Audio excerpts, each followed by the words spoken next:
तो hello friends, कैसे हैं आप लोग। उम्मीद है अच्छे होंगे, स्वस्थ होंगे और अच्छे से पढ़ाई कर रहे होंगे। तो जितने लोग क्लास 10th का एग्जाम देने वाले हैं अब की बार यानी 2025 में, उनके लिए हम हर रोज एक क्लास लेकर आ रहे हैं। उस क्लास में हर क्लास में 10 सब्जेक्टिव क्वेश्चन हम कराएंगे। 10 जो सब्जेक्टिव कराया जाएगा वो आपके बोर्ड एग्जाम के लिए काफी महत्वपूर्ण हो सकता है। ठीक है, तो चलिए क्लास को शुरू करते हैं। देखिए, इस क्लास का पहला जो क्वेश्चन है बाबू, ठीक है, पहला क्वेश्चन क्या दिया है। क्वेश्चन दिया है 4 tan² 45 degree, 45 degree plus cos² 30 degree, cos² 30 degree minus sin² 60 degree का आपको इन सभी का मान बताना है। तो इसके लिए आपको जितने भी त्रिकोणमिति के एंगल वैल्यू है उनको याद कर लेना चाहिए। ठीक है, क्योंकि बिना एंगल वैल्यू के ये क्वेश्चन आपसे नहीं बन पाएंगे। क्योंकि अगर आपसे देखिए यहाँ cos 30 का मान आपको याद रहेगा तभी आप यहाँ इसका मान पुट कर पाएंगे। चलिए इस क्वेश्चन को हम सॉल्व करते हैं बाबू। देखिए सबसे पहले हम क्या करेंगे, यहाँ 4 है तो 4। अब देखिए tan 45 का जो मान होता है वो 1 होता है, तो हम करेंगे 1 का स्क्वायर प्लस, अब देखिए cos 30 का मान कितना होता है, √3/2, तो √3/2 का आप क्या करेंगे बाबू, स्क्वायर कर देंगे। ठीक है, अब देखिए माइनस, यहाँ देखिए sin 60 का भी मान कितना होता है, √3/2, तो यहाँ भी √3/2 का आपको स्क्वायर कर देना है। अब देखिए जब स्क्वायर करेंगे तो देखिए यहाँ भी √3/2 का स्क्वायर और यहाँ भी √3/2 का स्क्वायर। अब देखिए यहाँ कितना हो जाएगा, 4 × 1 प्लस, अब देखिए √3 का स्क्वायर कितना होगा, 3 हो जाएगा, और यहाँ 2 का 4, फिर उसी प्रकार इसका भी 3 और यहाँ बटे 4। अब देखिए ये दोनों कटेगा तो क्या बचेगा, 4, यानी कि इसका कितना आंसर हो जाएगा, 4 आंसर हो जाएगा। तो हमें उम्मीद है कि ये क्वेश्चन आपको समझ में आ गया होगा। अब देखिए दूसरा क्वेश्चन क्या है बाबू, दूसरा क्वेश्चन है इस क्लास का। क्वेश्चन दिया है कि समीकरण, ठीक है, समीकरण x + 1/x बराबर 3। ठीक है, ये समीकरण दिया हुआ है और कह रहा है कि जहां x ≠ 0 होगा और इसका आपको मूल ज्ञात करना है या इसका मूल आपको बताना है। देखिए सबसे पहले इस जो समीकरण दिया है इसको आप द्विघात समीकरण के व्यापक रूप में लाइए, यानी इसको जब आप कैलकुलेशन कीजिए और व्यापक रूप में इसको लाइए। अब देखिए जब इसको हम लिखेंगे, यहाँ दिया गया है, क्या बाबू, दिया गया है। क्वेश्चन देखिए x + 1/x बराबर में 3 दिया है, तो यहां से इसका हम करेंगे बट्टा का जोड़। ठीक है, बट्टा का जोड़ करेंगे तो इन दोनों का एलसीएम हो जाएगा x, उसके बाद क्रॉसिंग गुना होगा तो x² + 1 बराबर 3। ठीक है, तो देखिए x को आप यहाँ लाइएगा तो हो जाएगा x² + 1 बराबर हो जाएगा, ये 3 में गुना हो जाएगा तो 3x। अब आप इस 3x को इस साइड लाइएगा तो ये माइनस में हो जाएगा, तो हो जाएगा बाबू x² - 3x + 1 = 0। तो ये आ गया द्विघात समीकरण के रूप में। ठीक है, अब आप यहाँ से a b c का मान लिखिए। तो देखिए a बराबर कितना है बाबू, 1 है। ठीक है, b बराबर कितना है, -3 है, और c बराबर 1 है। तो देखिए आपको सूत्र मालूम होगा कि जब द्विघात समीकरण के मूल ज्ञात करने होते हैं तो उसका सूत्र होता है x बराबर -b plus minus √b² - 4ac और बटे में 2a। ये सूत्र होता है द्विघात समीकरण के मूल ज्ञात करने का।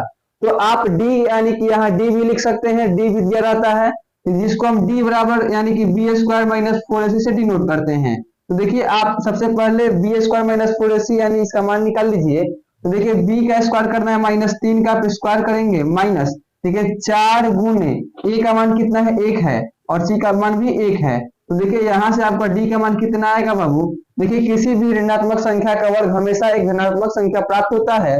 तो 3 -3 का स्क्वायर 9 हो जाएगा, माइनस ये 4, यानी d का मान कितना आ गया बाबू, 5 आ गया। तो आप यहाँ डायरेक्टली यानी d भी लिख सकते हैं या फिर b² - 4ac लिख सकते हैं। तो देखिए सबसे पहले आप यहाँ एक बार प्लस रखेंगे और एक बार माइनस रखेंगे तो दो मूल आ जाएंगे। तो सबसे पहले हम क्या रखते हैं बाबू, प्लस रखते हैं। तो देखिए x बराबर माइनस, अब देखिए b की जगह क्या है, माइनस, यहाँ देखिए -3 है तो -3 लिखेंगे और देखिए प्लस रखते हैं। अब देखिए √b² - 4ac का मान कितना आ गया बाबू, 5 आ गया, यहाँ हम 5 लिखेंगे और बटे में 2 गुने ए का मान देखिए 1 है तो ए, यानी देखिए इसमें गुना होगा तो माइनस माइनस प्लस, और ये देखिए 3 प्लस रूट 5 बटे में 2, ये आ गया पहला मूल, यानी एक मूल आ गया। अब आप जब माइनस रखेंगे यानी देखिए x बराबर माइनस, और देखिए माइनस यहाँ आगे से है तो -3, और देखिए यहाँ हमने पहले वाले में प्लस रखा है तो इसमें माइनस रखेंगे, उसके बाद अंडर रूट 5 और बटे में बाबू 2 गुने ए का मान 1 है तो 1, तो कितना आ जाएगा बाबू x बराबर देखिए माइनस माइनस ये हो जाएगा प्लस, यानी 3 माइनस रूट 5 और बटे में 2a, तो देखिए सॉरी 2 हो जाएगा, यानी कि पहला मूल कितना आया है 3 प्लस रूट 5 बटे 2, और दूसरा है 3 माइनस रूट 5 बटे 2, तो यही इसका आंसर हो जाएगा। तो हमें उम्मीद है कि दोनों क्वेश्चन आपको समझ में आ गया होगा। अब हम चलते हैं अगले क्वेश्चन की ओर, यानी कि क्वेश्चन नंबर 3 की ओर। अब देखिए बाबू तीसरा क्वेश्चन क्या दिया है, तीसरा क्वेश्चन है कि सिद्ध करें, क्या बाबू, सिद्ध करें sec के पावर 4 थीटा माइनस tan के पावर 4 थीटा बराबर 1 प्लस 2 tan स्क्वायर थीटा। ये आपको सिद्ध करना है, त्रिकोणमिति का क्वेश्चन है। तो देखिए इसके लिए भी त्रिकोणमिति के अंतर्गत जितने भी सूत्र हैं, जैसे sine square theta plus cos square theta equal to 1, ठीक है, वैसे सूत्र को आपको याद कर लेना जरूरी है। तो आइए इसे हम सॉल्व करते हैं बाबू। सबसे पहले देखिए सिद्ध करने वाले में ये वाला पद क्या होता है, एलएचएस पद, और ये होता है आरएचएस पद, यानी इसको कहते हैं लेफ्ट हैंड साइड और इसको बोलते हैं राइट हैंड साइड, ठीक है। तो सबसे पहले हम लिखेंगे एलएचएस से, ठीक है, एलएचएस से, यानी कि आपको एलएचएस से हम चलेंगे और आरएचएस को प्रूव करेंगे। तो यहाँ हो जाएगा सेक के पावर 4 थीटा माइनस tan के पावर 4 थीटा, ठीक है। तो बाबू आप क्या इसको ऐसे लिख सकते हैं, सेक स्क्वायर थीटा का होल स्क्वायर, ठीक है, माइनस tan स्क्वायर थीटा का होल स्क्वायर, ठीक है। तो देखिए ये a square minus B square के फॉर्मूला पर आधारित हो गया। तो इसका क्या सूत्र होता है बाबू, तो इसका होता है a plus B into A minus B. तो उसी प्रकार से ये हो जाएगा sec square theta minus tan square theta, यानी a माइनस बी, अब हो जाएगा sec square theta plus tan square theta, ठीक है, ये हो गया। अब आपको मालूम होगा कि सेक स्क्वायर थीटा यानी sec square theta minus tan square theta बराबर क्या होता है, 1 होता है। तो इसके बदले में आप क्या लिखेंगे, 1, तो क्या बचेगा बाबू, सेक स्क्वायर थीटा प्लस में tan स्क्वायर थीटा। तो अब देखिए बाबू आप इसको tan में कन्वर्ट कीजिए, यानी कि बाबू जब आप सेक के बदले ऐसे लिख सकते हैं, जैसे इस tan को उस साइड भेजेंगे तो हो जाएगा सेक स्क्वायर थीटा बराबर क्या हो जाएगा 1 प्लस tan स्क्वायर थीटा, यानी आप सेक स्क्वायर थीटा के बदले में ये लिख सकते हैं। तो लिख देंगे यहाँ, क्या लिखेंगे बाबू, 1 plus tan square theta plus tan square theta, ठीक है। अब देखिए एक में आप सबसे गुना करेंगे तो वही हो जाएगा। तो यहाँ देखिए 1 plus tan square theta plus में tan स्क्वायर थीटा हो जाएगा गुना करने के बाद। अब देखिए tan स्क्वायर थीटा क्या हो जाएगा 2 tan स्क्वायर थीटा, तो क्या बचेगा 1 प्लस 2 tan स्क्वायर थीटा। अब देखिए आपको यही प्रूव करना था, तो आरएचएस पद क्या हो गया, प्रूव हो गया, ठीक है। देखिए आरएचएस पद आ गया 1 प्लस 2 tan स्क्वायर थीटा। तो हमें उम्मीद है कि ये भी क्वेश्चन आपको समझ में आ गया होगा। और हम चलते हैं अगले क्वेश्चन की ओर, यानी कि क्वेश्चन नंबर देखिए 4। तो देखिए 4 नंबर क्वेश्चन क्या है, क्वेश्चन है कि 8 समांतर श्रेणी का क्वेश्चन है। क्वेश्चन दिया है कि 8 के प्रथम 15 गुणजों का योगफल ज्ञात करें। गुणजों का योग ज्ञात करें, यानी आपको 8 के जो प्रथम 15 तक गुणज होंगे उनका योगफल ज्ञात करना है। तो आइए सबसे पहले हम समांतर श्रेणी में इसको लिखते हैं। जैसे 8 का आपको गुणज लिखना है, यानी 8 का पहाड़ा लिख देना है कितने बार, 15 बार, ठीक है। ऐसे 8 एकम 8, 8 दूना 16, 8 तिरिका 24 ऐसा होता है ना। तो ऐसे 10 तक 80 होता है, तो इसके आगे भी आपको 15 तक लिखना है। जैसे बाबू 8, 16, 24 डॉट डॉट डॉट कहां तक, तो 15 पदों का योगफल, ठीक है। 15 पदों का आपको योग ज्ञात करना है, यानी गुना 15 गुणजों का योग। ठीक है, तो इसमें आपको सबसे पहले ए का मान निकालना पड़ेगा और डी का मान और एन का मान तो दिया गया है। तो आप देखेंगे बाबू ए बराबर, यानी पहला पद तो ए बोला जाता है, तो ए बराबर कितना है 8।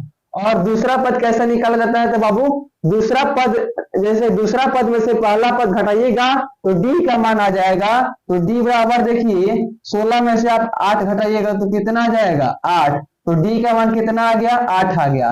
और एन का मान कितना दिया है 15 दिया है। तो ठीक है, तो जब एन का मान दे दिया गया है और ऐसा क्वेश्चन पूछेगा तो देखिए एस एन बराबर क्या सूत्र होता है बाबू, तो N by 2 plus N minus 1 into D. ठीक है, अब देखिए आप यहाँ एन का मान कितना है 15 है, तो 15/2 हो जाएगा। ठीक है, 15/2 इंटू 2 इंटू, अब देखिए ए का मान कितना है बाबू 8 है, यहाँ लिखेंगे 8 प्लस एन माइनस 1, यानी कि 15 में से ए घटाएंगे तो यहाँ हो जाएगा 15 माइनस 1 और इंटू डी का मान भी 8 है तो 8 लिख देंगे। ठीक है बाबू, अब देखिए 15/2 इंटू 8 दूना 16 और प्लस देखिए 15 में से एक जाएगा 14 हो जाएगा, और 14 में जब 8 से गुना करेंगे तो कितना हो जाएगा बाबू 112 हो जाएगा। ठीक है, 14 8 112 होता है।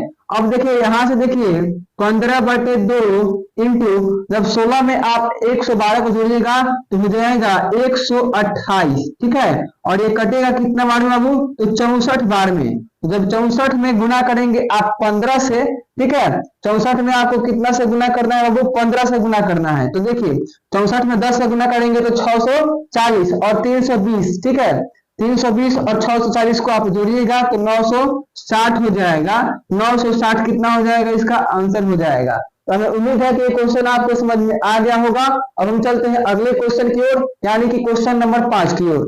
अब देखिए बाबू 5 नंबर क्वेश्चन क्या है, क्वेश्चन है कि के किस मान के लिए बिंदु इतना इतना और इतना संरेख है। ठीक है, यानी कि ये जो क्वेश्चन है आपको पिछली कक्षा में हमने बताया था कि यानी त्रिभुज के 3 शीर्ष दिए गए हैं और उनका क्षेत्रफल ज्ञात करना था। तो इसमें भी ये बिंदु दिया गया है, तो सबसे पहले आप त्रिभुज का क्षेत्रफल निकालेंगे। ठीक है, त्रिभुज का, तो यहाँ आप लिखेंगे शीर्षों के द्वारा त्रिभुज का क्षेत्रफल, यानी आप देखेंगे x1 y1 x2 y2 x3 y3 का मान इसमें दिया गया है। तो आप यहाँ लिखेंगे बाबू दिया गया है, क्या दिया गया है, क्या दिया है, x1 का मान देखिए 1 और y1 का मान भी 1 दिया है, x2 का मान दिया है 3 और y2 का मान दिया है k। ठीक है, अब देखिए x3 का मान दिया है -1 और y3 का मान दिया है 4। अब देखिए यहाँ आप लिखेंगे कि शीर्ष से त्रिभुज का क्षेत्रफल है। ठीक है, त्रिभुज का आपको क्षेत्रफल निकालने का सूत्र क्या होता है बाबू, तो होता है, ठीक है, त्रिभुज का क्षेत्रफल बराबर होता है बाबू 1/2 into x1 y2 minus y3 plus x2 y3 minus y1 plus x3 y1 minus y2। ठीक है, ये सूत्र होता है त्रिभुज का क्षेत्रफल निकालने का जब उसका शीर्ष दिया गया होता है। तो अब देखेंगे बाबू 1/2 हो गया। अब देखिए x1 का मान कितना है, तो 1 है तो 1 लिखेंगे, इंटू y2 का मान देखेंगे कितना है, तो k माइनस y3 का मान 4 तो 4 लिखेंगे, प्लस x2 का मान 3 तो 3। अब देखिए y3 का मान कितना है 4 है और y1 का मान कितना है 1 है तो 1 लिखेंगे, प्लस x3 का मान कितना है -1 है तो ये -1 हो जाएगा, इंटू y1 का मान देखेंगे बाबू, y1 का मान 1 और y2 का मान कितना है यहाँ k है। तो अब देखिए इसको जब आप कैलकुलेट करेंगे तो देखिए 1/2 हो गया, इंटू अब देखिए ये हो गया k -4 और ये हो गया 3 इंटू ये हो गया 3, 4 में से गया 3 हो गया। अब देखिए ये माइनस प्लस माइनस, अब होगा 1 माइनस k हो गया। ठीक है, अब देखेंगे बाबू जब ब्रैकेट आप हटाइएगा, देखिए अब यहाँ से 1/2 हो गया, इंटू अब देखेंगे गुना करेंगे तो हो जाएगा k -4 प्लस, देखिए 3 तरीका 9 हो जाएगा। और देखिए गुना होगा तो देखिए माइनस यहाँ 1 और प्लस के हो गया, ठीक है। देखिए के और के इसको हम जोड़ेंगे तो कितना हो जाएगा 1/2 और हो जाएगा 2k, ठीक है 2k हो गया। और देखिए 9 में से 4 जाएगा तो कितना हो जाएगा, सॉरी अब देखिए यहाँ देखिए प्लस 9 है और -4 और -1 -5 हो गया, ठीक है बाबू। अब देखिए आगे, अब देखिए 1/2 है तो 1/2 लिखेंगे इंटू 2k हो गया यहाँ। अब देखिए 9 में से 5 जाएगा तो 4 हो गया, ठीक है। अब इसमें से आप 2 को कॉमन करेंगे तो हो जाएगा 2/2 और यहाँ हो जाएगा k+2, ठीक है। तो देखिए कट गया। तो अब देखेंगे बाबू k+2, ठीक है। अब इसको हम 0 से तुलना करेंगे तो देखिए k का मान कितना आ गया -2, यानी -2 आएगा k का मान और ये संदेश होगा तो इसका आंसर हो जाएगा। तो हमें उम्मीद है कि ऐसे क्वेश्चन आप अगर बोर्ड एग्जाम में देगा तो आसानी पूर्वक बना लेंगे। अब हम चलते हैं अगले क्वेश्चन की ओर, यानी कि क्वेश्चन नंबर 6 की ओर। अब देखेंगे बाबू 6 नंबर क्वेश्चन, देखिए क्या दिया है। क्वेश्चन दिया है कि ax बराबर 3x³ + x² + 2x + 5 में dx यानी कि x² + 2x + 1 से भाग देने पर भागफल क्या होगा। यानी आपको भाग देना है किस में बाबू, यानी इसमें आपको इसे भाग देना है। तो यहाँ देखेंगे x² + 2x + 1 में आप भाग देंगे बाबू। देखिए 3x³ + x² + 2x + 5, ठीक है।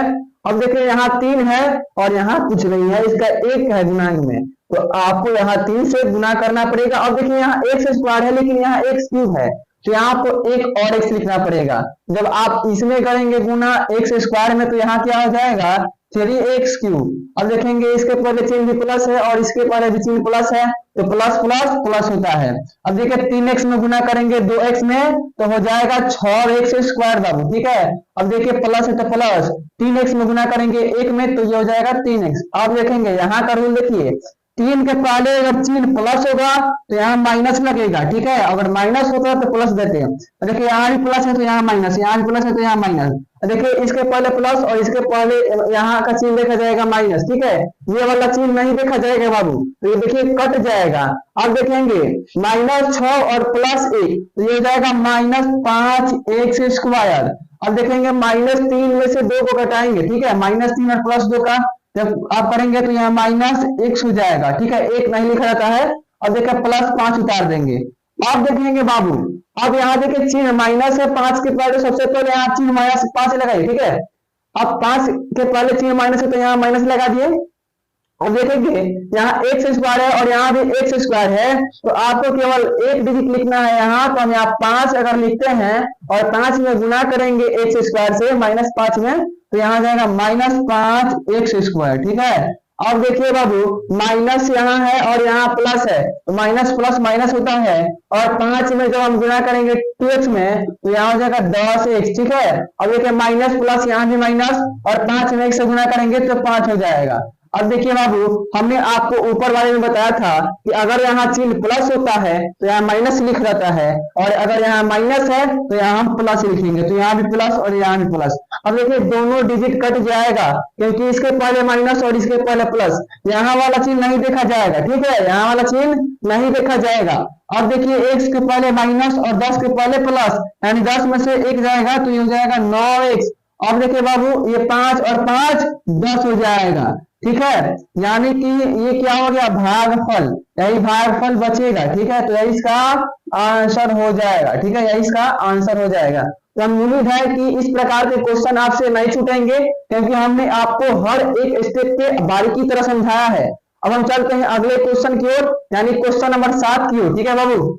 अब देखिए बाबू 7 नंबर क्वेश्चन क्या है। 7 नंबर क्वेश्चन है कि समांतर श्रेणी 3/4 2/3 7/2 ... 19 पदों का योगफल आपको ज्ञात करना है।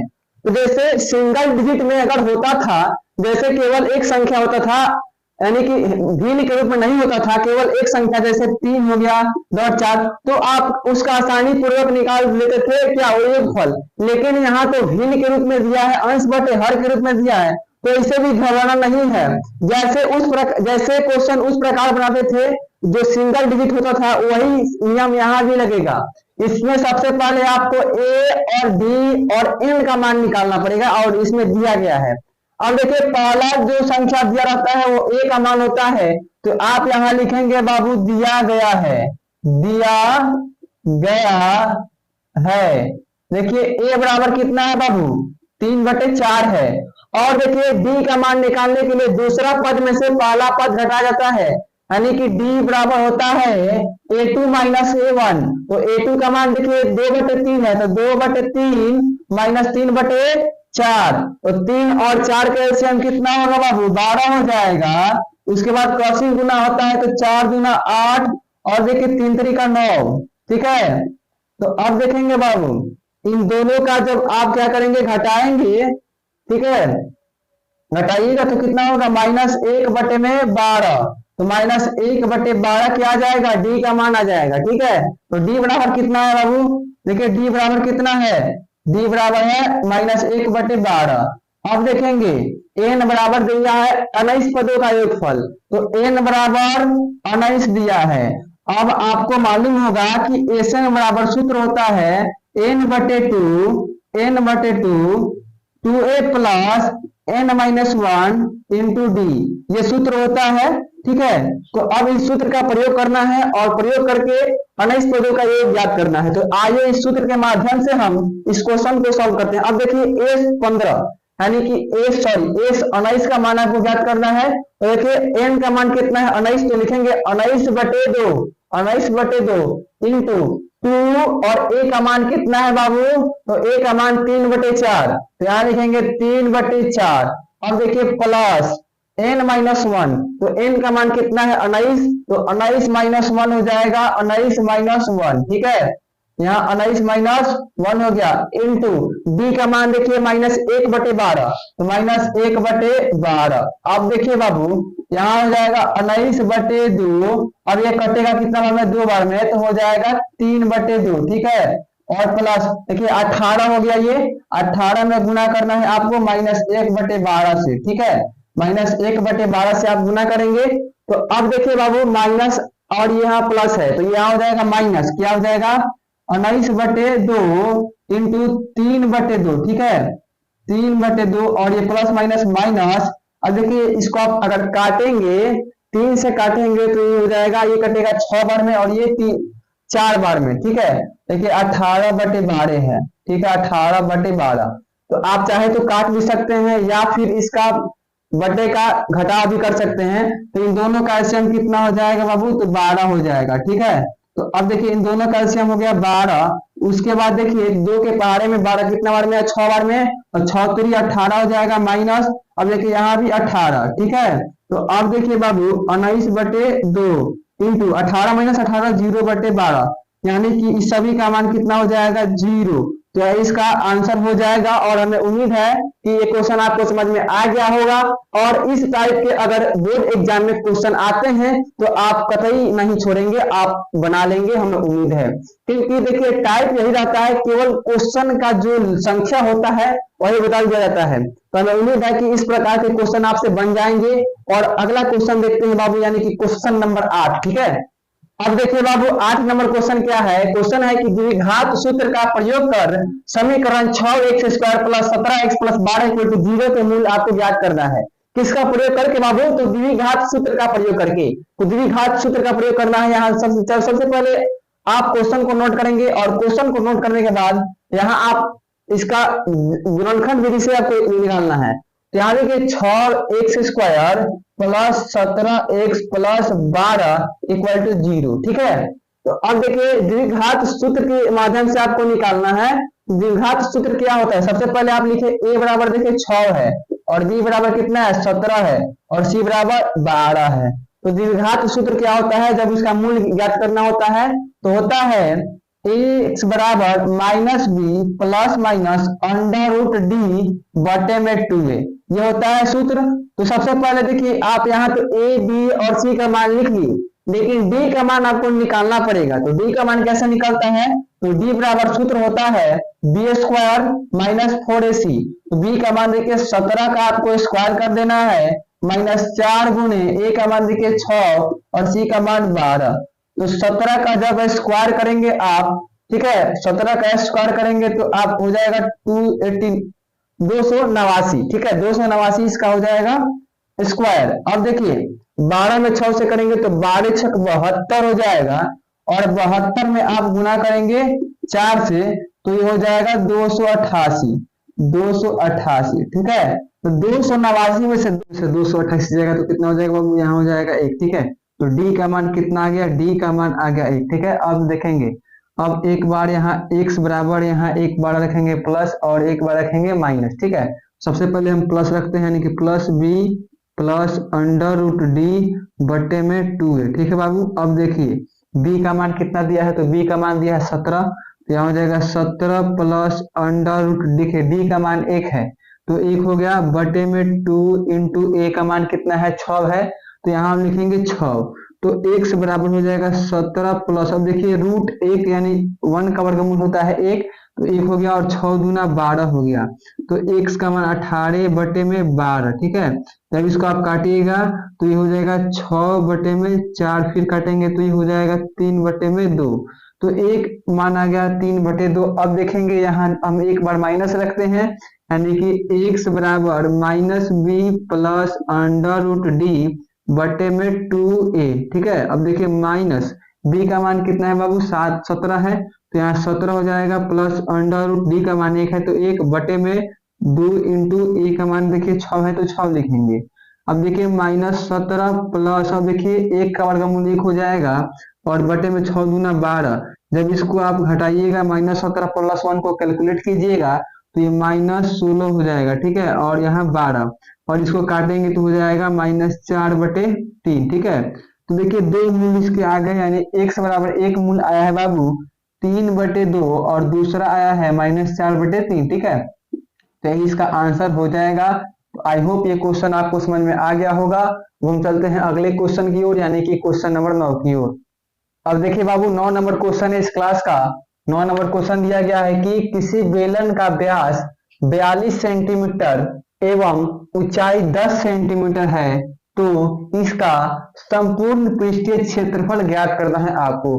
तो इसके लिए आपको जो बेलन पढ़े होंगे तो बेलन का जो संपूर्ण पृष्ठीय क्षेत्रफल निकालने का सूत्र होता है, यानी कि 2 pi r into R plus H, ये याद होना जरूरी है।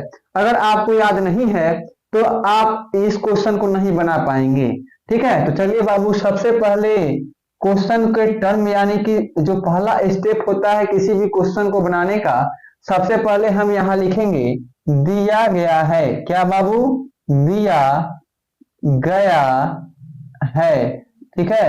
अब इस क्वेश्चन में क्या क्या दिए गए हैं उस बात को हम लिखेंगे। तो देखेंगे बेलन का व्यास दिया है तो यहाँ आप लिखेंगे बेलन का व्यास, ठीक है, बेलन का व्यास, ठीक है बाबू, व्यास, ठीक है। व्यास यानी कि डी का मान दिया गया है, तो डी का मान कितना है वो 42 सेंटीमीटर, ठीक है। तो देखिए व्यास के आधे होता है त्रिज्या, तो यहाँ आप लिखेंगे त्रिज्या यानी कि आर का मान, तो त्रिज्या यानी कि आर का मान इसके आधा हो जाएगा 21 सेंटीमीटर, ठीक है। अब देखिए इसका ऊंचाई इसमें दिया गया है तो यहाँ आप लिखेंगे, ठीक है, बेलन का त्रिज्या और यहाँ लिखेंगे बेलन का ऊंचाई, ठीक है बाबू। क्या, बेलन का ऊंचाई बराबर आपको दिया गया है, यानी h का मान दिया है 10 सेंटीमीटर और आपसे पूछ रहा है कि बेलन का संपूर्ण पृष्ठीय क्षेत्रफल ज्ञात करें।